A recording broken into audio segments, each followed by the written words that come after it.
नमस्कार. ठरलं तर मग ह्या मालिकेमध्ये आज आपण पाहत आहोत अर्जुन, सायली आणि रविराज हे पोचलेले असतात पोलीस स्टेशनमध्ये. रविराज काही गोष्टींचा आढावा घेण्यासाठी आलेला असतो. त्या केसबद्दल तो काही डिटेल आता पोलिसांसमोर बोलत असतो आणि बोलता बोलता त्याला नागराजविषयी काही गोष्टी कळतात. त्याने आणखी जास्त रविराजचा संताप होऊ लागतो. रविराज चिडचिड करू लागतो. तर चैतन्याला आता अर्जुन सांगतो की काकांना थोडा वेळ बाहेर घेऊन जा. तर तो म्हणतो ठीक आहे, मीच थोडा वेळ बाहेर थांबतो, माझं डोकं इथे दुखायला लागले. तर तो बाहेर जातो. इथे अर्जुन आता निघणार तितक्यातच पोलिसांना एक गोष्ट आठवली. ते म्हणू लागतात की मला तुम्हाला एक महत्त्वाची माहिती सांगायची आहे. माहिती अशी आहे की 2 दिवसापूर्वी महिपतला भेटण्यासाठी एक वकील आली होती. तर ती कोण होती असा प्रश्न विचारल्यानंतर वकील साहेब म्हणतात मी इथे नव्हतो त्यामुळे मला माहीत नाही. तर आपण त्या वहीत नाव लिहिलेलं असेल त्या वहीवरती पाहूया. आता भेटायला आलेल्यांची लिस्टची वही इथे मागवली जाते. पोलिसांनी सांगितल्याप्रमाणे त्या व्यक्तीला भेटायला एक वकीलीन आली होती जिचं नाव प्रभू असं लिहिलेलं आहे. आता ही विशाखा प्रभू कोण हा प्रश्न इथे अर्जुन चैतन्याला पडलेला आहे. अर्जुन म्हणू लागतो की आपल्या पूर्ण कक्षात मला माहिती आहे की असल्या नावाची कुठलीही व्यक्ती नाही. हवालदाराला वर्णन विचारलं जातं. तर तो सांगू लागतो तिचे केस छोटे होते, मोठे चष्मे होते, तिच्या नाकाखाली एक चामखीर होता, असं सगळं वर्णन तो करतो. आता यातनं ही बाई कोण तरी ते चैतन्याला डाऊट येतोय, काहीतरी गडबड आहे महिपतची.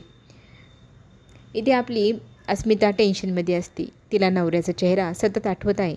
त्याने सांगितलं होतं की मी अन्नपाणी त्याग करणार. खरंच तसं केलं असेल तर?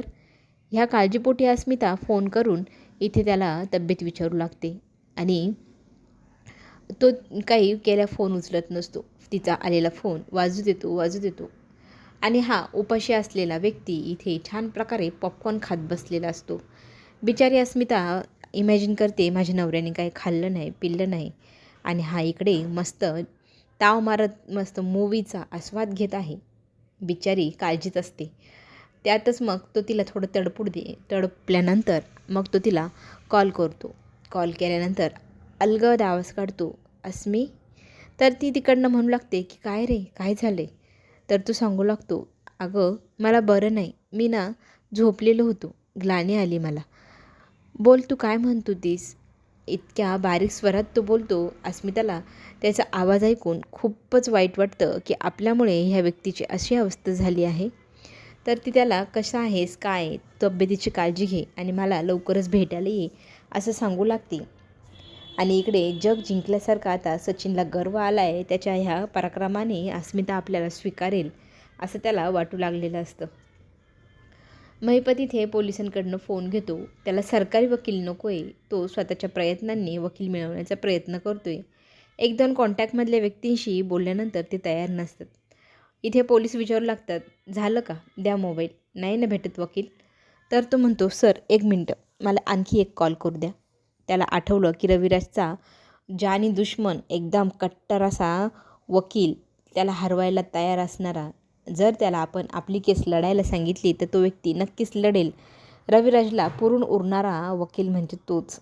त्याला आता इथे महिपत कॉल करू लागतो आणि बोला असं म्हणत त्याने बरोबर ओळखलेलं असतं. तर तो म्हणू लागतो माझी केस तुम्ही लढाल का? तर तो म्हणतो नक्कीच, मला खूप आवडेल तसं करायला. रविराजला हरवायला मला मज्जाच येईल. पण मी सांगेल तेच वाक्य तुम्ही बोलायचे, तुमच्या मनाचे कुठलेही वाक्य तुम्ही बोलायचे नाही. हे जर तुम्हाला कबूल असेल तर आणि तरच तुमची केस मी स्वीकारेल असं इथे वकिलांनी सांगितलेलं असतं. इथे नागराजला फक्त एकच गोष्ट हवी आहे की त्याला लवकरात लवकर बेल मिळवून तो बाहेर गेला पाहिजे.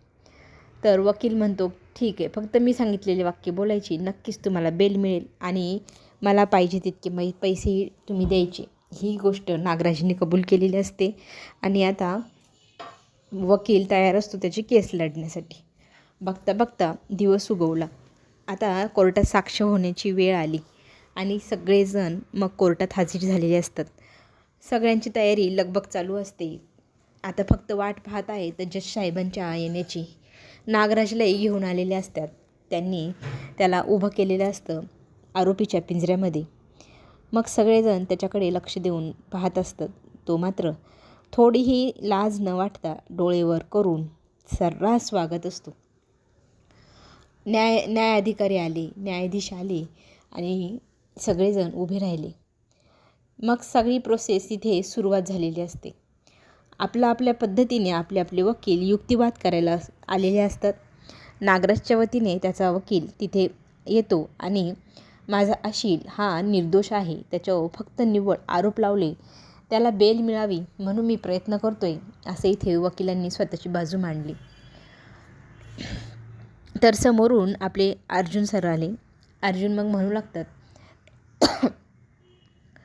ह्या व्यक्तीने फक्त आरोपच नाही, ह्या व्यक्तीवर फक्त आरोप नाही तर याच्यावर गुन्हा दाखल करण्यात आला आहे.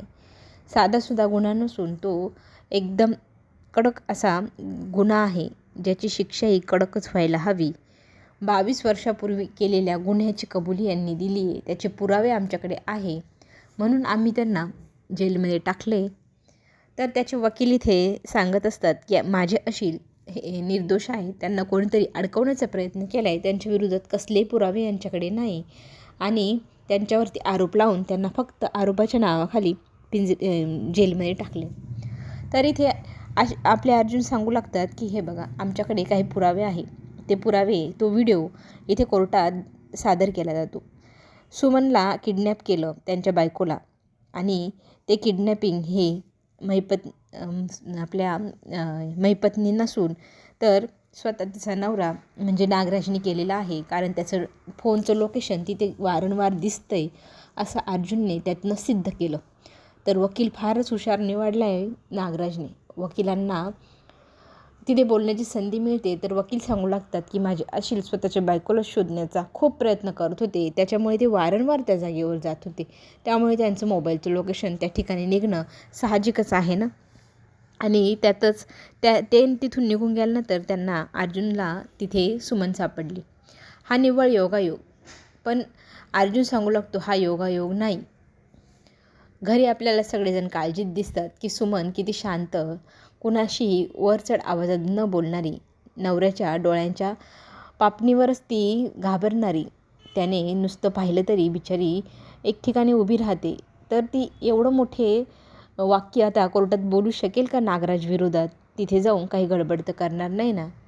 तर इथे लगेचच प्रताप म्हणू लागतात, काही काही लोक फारच बिनलाजे टाईपचे असतात, कारण त्यांना अजिबात लाज नसते, ते सर्रास वागत असतात जेलमधनं आले तरी ते त्यांचा तोरा काही सोडत नाही. असं म्हटल्यानंतर इथे प्रिया संतापते आणि म्हणू लागते, बाबा तुम्ही माझ्याबद्दल बोलताय, मी निर्दोष आहे म्हणून कोर्टातनं माझी रीतसर सुटका झालेली आहे, मी काही कुठलाही गुन्हा केलेला नाही असं म्हणत ती तिथे आता स्वतःची बाजू भांडू लागते. तर कल्पना सांगू लागते की तुझ्या सासऱ्यांशी तू बोलते तर आवाज थोडा कमी, काही पद्धत असते बोलण्याची. प्रतिमा इथे रागवते तिच्यावरती, तिला खोलीत जाऊन बस असं सांगू लागते. तर प्रिया रागाने खोलीत जाऊन बसते. इकडे कोर्टामध्ये आता सुमनला साक्ष द्यायला बोलवलं जातं. सुमनला विचारलं जातं की तुम्हाला किडनॅप करणारी व्यक्ती कोण होती? तर ती सांगते की माझा नवरा नागराज किल्लेदार ही व्यक्ती. आणि का किडनॅप केलं तर तिला कळलं होतं की त्यांनी 22 वर्षापूर्वी महिपतच्या मदतीने रविराजच्या फॅमिलीला ॲक्सिडेंट घडवून मारण्याचा प्रयत्न केला. ही गोष्ट मला कळाली, मी बाहेर कुणाला जाऊन सांगू नये या गोष्टीला लपवण्यासाठी त्यांनी मला तिथेच जिथे पकडलं तिथेच डांबून ठेवलं, किडनॅप करून ठेवलं. तर इथे बरोबर सुमन आपल्या अर्जुनच्या प्रत्येक प्रश्नाचं उत्तर देत होती. सगळं काही सुरळीत चालू होतं. नवऱ्याची सगळ्या केलेल्या गुन्ह्यांची कबुली इथे तिने स्वतः दिलेली असते आणि कोर्टामध्ये सगळं काही अर्जुनने सिद्ध केलेलं असतं की नागराज कसा व्यक्ती आहे आणि त्याने काय काय कृत्य केलं आहे. तर इथे नागराजच्या बाजूने त्यांचे वकील परमिशन मागतात सुमनशी बोलण्याची, तर सुमन त्या घाबरलेली असते. तर इथे अर्जुन सांगू लागतो की त्यांना खूप भीती वाटते नवऱ्याची, पण त्या आज खरं उत्तर देणार. तर इथे त्यांच्यासमोर नागराजचा वकील म्हणतो की तुम्हाला कोणी घाबरवून इथे आणलेलं तर नाही ना, तुम्हाला कोणी जबरदस्ती इथे साक्ष द्यायला तर सांगितलेली नाही ना? तर सुमन म्हणते नाही, मी इथे साक्ष माझ्या नवऱ्याविरोधात देण्यासाठी स्वतः आलेले आहे, कारण माझा नवरा हा अतिशय नालायक प्रवृत्तीचा व्यक्ती आहे, हेच मला सगळ्यांना सांगायचे म्हणून मी इथे आली आहे. कुणाच्याही दबावाखाली मी न बोलता स्वतः हे सगळं सांगत आहे, असं ती जेव्हा बोलते त्यावेळेला आता वकिलांच्या काही प्रश्नांची उत्तर देताना काहीतरी गडबड सुमनकडनं होते. त्या गडबडीमुळे नागराज आता पुन्हा मुकाट बेलवर सुटलेला आहे. हे पाहिल्यानंतर अर्जुनचा संताप होतो. अर्जुन पोलीस स्टेशनमध्ये जातो आणि नागराजच्या छाताडात लाथ मारत त्याला खाली पाडत म्हणतो की तुला रविराजच्या आरोपातनं जरी सुटका मिळाली असेल, पण तुला मी सुटका मिळू देणार नाही. तू घरेलू हिंसा केलेली आहे, बायकोची मारहाण केलेली आहे, त्या शिक्षेतनं एवढी सहजासहजी तुला सुटका मी मिळू देणार नाही. आणि पोलिसांना इथे अर्जुन सांगू लागतो की ह्या बाईची जी काही तक्रार आहे ती लिहून घ्या आणि ह्या माणसाला पुन्हा एकदा जेलमध्ये टाका. आणि बघता बघता वकिलाच्या तोंडावरती चांगली चपराक अर्जुनने लावलेली आहे. वकील जिंकला असला तरी पुन्हा एकदा अर्जुनच्या हुशारीमुळे आता नागराज पुन्हा एकदा जेलमध्ये जाणार. चला तर मग पुढे जे काय होईल पाहायला आता विसरू नका. चॅनलला नक्की लाईक करा, सबस्क्राईब करा. आपण पुन्हा भेटूया नवनवीन व्हिडिओसोबत.